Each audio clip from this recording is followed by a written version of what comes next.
Amaravati self finance city అని ఊదరగొట్టారు. తీరా చూస్తే అదంతా వట్టి నాటకం, బూటకం అని తేలుతోంది.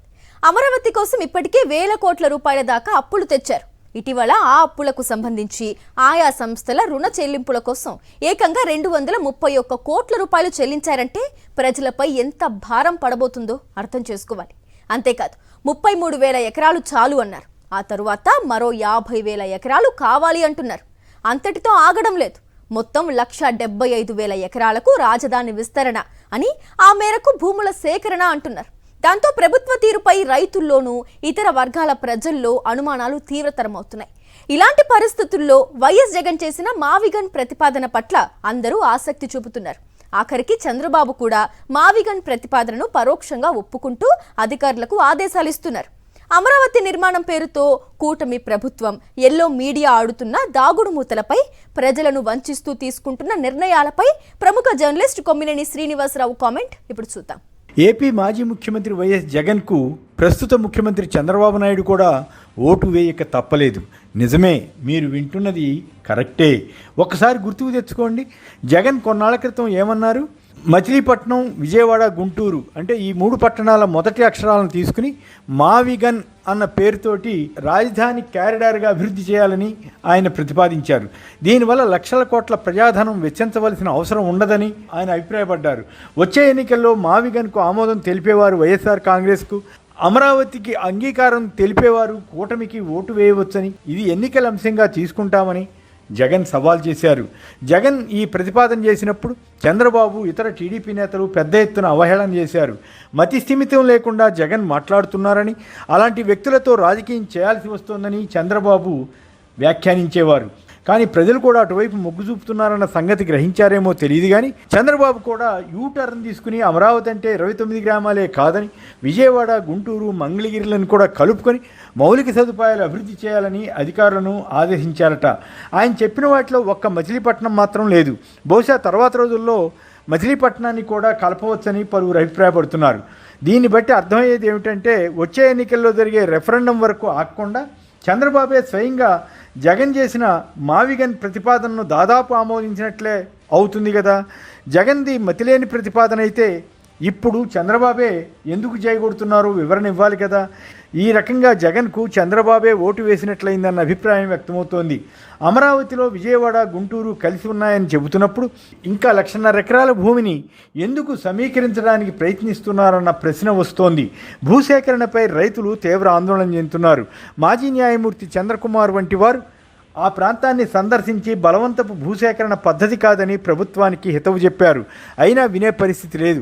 ప్రభుత్వం 2వ దశ పూలింగ్ అనగానే అమరావతిలో భూముల ధరలు సగానికి సగం పడిపోయాయని, అయినా కొనేవారు రావడం లేదని, అంత అయోమయంగా మారిందని రైతులు గగ్గోలు పెడుతున్నారు.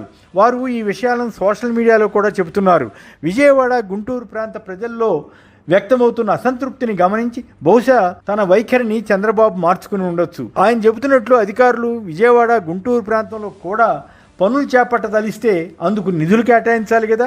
అవేమీ లేకుండా మీడియాలో ప్రచారానికి మాత్రమే చెబితే ఏం ఉపయోగం అన్న భావన వ్యక్తమవుతోంది. గత ఏడాది డిసెంబర్లో పార్లమెంట్లో అమరావతికి చట్టబద్ధత తీసుకొచ్చిన సందర్భంలో కూడా అమరావతి అంటే 29 గ్రామాల పరిధిని ఎందుకు పెట్టారు? విజయవాడ, గుంటూరు కూడా ఇందులో ఉంటాయని ఎందుకు ప్రకటించలేదు? కొద్ది రోజుల క్రితం సిఆర్డీఏ విడుదల చేసిన ఒక ప్రకటనలో 29 గ్రామాల్లోనే రాజధాని నిర్మాణం నిమిత్తం భూములు సమీకరించినట్లు తెలిపిందే. ప్రస్తుతం ఈ గ్రామాల పరిధిలోనే సుమారు 50,000 కోట్ల రూపాయల విలువయ్యే పనులు చేపట్టారే. రోడ్ల నిర్మాణం, తదితర సదుపాయాలు కల్పించడానికి, భవనాల నిర్మాణానికి వేయించేస్తున్నారు. వీటిలో అత్యధిక భాగం డూప్లికేసీ తప్ప మరొకటి కాదనిపిస్తుంది. ఇప్పటికే ఒక అసెంబ్లీ భవనం ఉంది, అయినా మరొకటి నిర్మిస్తున్నారు. సచివాలయ భవనాలు ఉన్నాయి, అయినా మళ్ళీ కడుతున్నారు. పైగా 50 అంతస్తుల నిర్మాణాలు చేస్తారట. సచివాలయానికి ఎంతమంది ఉద్యోగులు ఉంటారు, ఎంత స్పేస్ అవసరమవుతుందో అన్నదాంతో నిమిత్తం లేకుండా ఈ భవనాలు చేపట్టారన్న విమర్శలు ఉన్నాయి. ఒక భవనంలో హైకోర్టు ఉంది, మళ్ళీ కొత్త భవనానికి శంకుస్థాపన చేశారు. ఇవే కాదు, విజయవాడలో ఒక పెద్ద రైల్వే జంక్షన్ ఉంది, జాతీయ రహదారిని ఆనుకుని విమానాశ్రయం ఉంది, గుంటూరులో కూడా రైల్వే స్టేషన్ ఉంది. అయినా ఇవన్నీ మళ్ళీ కడతారట. అది కూడా అమరావతిలో మారుమూల ప్రాంతంలో అట. ఇందుకోసం రైతులను పీడించి మరీ భూములు తీసుకోవడానికి యత్నిస్తున్నారు. ఇవి కాక రైతుల నుంచి తీసుకునే పొలాలకు బదులు వారికి అభివృద్ధి చేసిన ప్లాట్లు ఇవ్వాలి. అవి ఇప్పటికీ గ్రాఫిక్స్లోనే ఉన్నాయి. ఈ ప్లాట్ల అభివృద్ధికి ఎన్ని వేల కోట్లు అవుతాయో తెలీదు. వరద సంగతి సరే, వేల కోట్లు వేయించేసి రిజర్వాయర్లు, లిఫ్ట్లు ఏర్పాటు చేయవలసి ఉంది. ఒక్క ముఖ్యమంత్రి చంద్రబాబు నాయుడే 5 ఎకరాల స్థలం తీసుకుని ఇల్లు కట్టుకుంటున్నారు. కేంద్ర ప్రభుత్వం చదరపడుక్కు 5-6 వేల రూపాయలు వేయించేస్తుంటే రాష్ట్ర ప్రభుత్వం తన నిర్మాణాలకు ఏకంగా 15,000 రూపాయల నుంచి 20,000 రూపాయల వరకు ఖర్చు చేయడం అందరినీ నివ్వెరపరుస్తోంది. అవకాశం వచ్చినప్పుడల్లా అమరావతి స్వయం సమృద్ధి అంటే సెల్ఫ్ ఫైనాన్స్ నగరం అని ప్రచారం చేస్తూ వచ్చారు. అమరావతికి ప్రజల సొమ్ము రూపాయి అవసరం లేదని, అమరావతి భూముల నుంచే ప్రభుత్వానికి ఆదాయం వస్తుందని వాదించేవారు. తీరా చూస్తే ఇప్పుడు అప్పులే అప్పులు. అంతేకాక బడ్జెట్లో కూడా సుమారు 6,000 కోట్లు కేటాయించారు. అంటే ఇదంతా రాష్ట్ర ప్రజలందరికీ సంబంధించిందే కదా. తాజాగా అప్పులు ఇచ్చిన సంస్థలకు రుణ చెల్లింపుల నిమిత్తం ప్రభుత్వం 231 కోట్లు విడుదల చేసింది. అంటే ఇది సెల్ఫ్ ఫైనాన్స్ నగరం కాదని, ప్రజలపై భారం వేసే సిటీ అని ఒప్పుకున్నట్లే కదా. అయితే మున్సిపల్ శాఖ మంత్రి నారాయణ మాత్రం అమరావతి పూర్తి అయితే ఏటా 12,000 కోట్ల ఆదాయం వస్తుందని కొత్త ప్రచారం ఆరంభించారు. అది ఎలా సాధ్యమో తెలియదు. గతంలో అయితే ప్రభుత్వం ఇక్కడ తనకు వచ్చే వాటా భూములను అమ్ముతుందని, ద్వారా వచ్చే డబ్బుతో నిర్మాణాలు చేస్తుందని అనేవారు.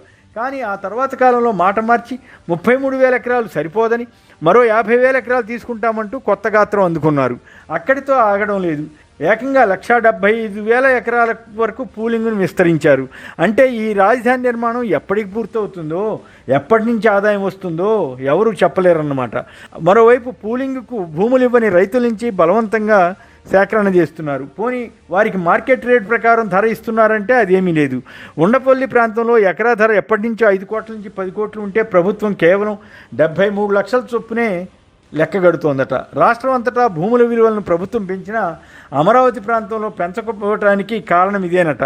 వరల్డ్ బ్యాంక్ వంటి వాటికి అమరావతిలో గజం విలువ 45,000 రూపాయల వరకు ఉందని చెబుతున్న ప్రభుత్వం రైతుల వద్దకు వచ్చేసరికి ధరను తగ్గించేసింది. అమరావతిలో అభివృద్ధి మాటేమో కానీ ఎల్లో మీడియాలో మాత్రం ఏదేదో జరిగిపోతున్నట్లుగా ఊదరగొట్టి ప్రజలను మభ్యపెట్టాలని తెగ ఆరాటపడుతున్నారు.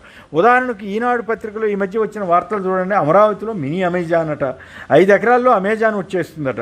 అతిశయోక్తులతో స్టోరీ వండి వార్చారు. Amusement park, eco tourism resort, snow world, London అయి మాదిరి అమరావతి ఇలా ఒకటేమిటి అనేకం రాసేశారు. వాటిలో కొన్ని వస్తే రావచ్చు, లేకపోతే లేదు. కానీ ఎల్లో మీడియా పత్రికల్లో చూస్తే మాత్రం అంతా జరిగిపోయినట్లే ఉంటుంది. ప్రజలను మభ్యపెట్టడంలో ఎల్లో మీడియా తన వంతు పాత్ర పోషిస్తోంది. అమరావతికి ప్రపంచంలోనే ఎక్కడా లేని విధంగా 500 మీటర్ల రింగ్ రోడ్డు వేస్తారట. డల్లాస్ వంటి నగరానికే 250 మీటర్ల రోడ్డు ఉంది. అదే ప్రపంచంలో అత్యధికమట.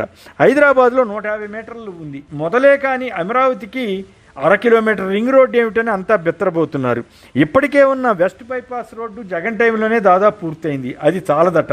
చివరిగా ఒక మాట, మావిగన్ అంటూ జగన్ ప్రస్తావించగానే ఎల్లో మీడియాగా పేరొందిన ఆంధ్రజ్యోతి వైసీపీ నేతలను అసభ్య పదజాలతో దూషిస్తూ ఒక వ్యాఖ్య చేసింది. మరి ఇప్పుడు చంద్రబాబు కూడా మావిగన్లో 3/4 భాగానికి ఓటు వేసినట్లయింది. అంటే ఎల్లో మీడియా తప్పుడు కోతలు కూసినట్లు అయినట్లేనా? మరిన్ని అప్డేట్స్ కోసం ఛానల్ను సబ్స్క్రైబ్ చేయండి. నోటిఫికేషన్స్ కోసం బెల్ ఐకాన్ పై క్లిక్ చేయండి.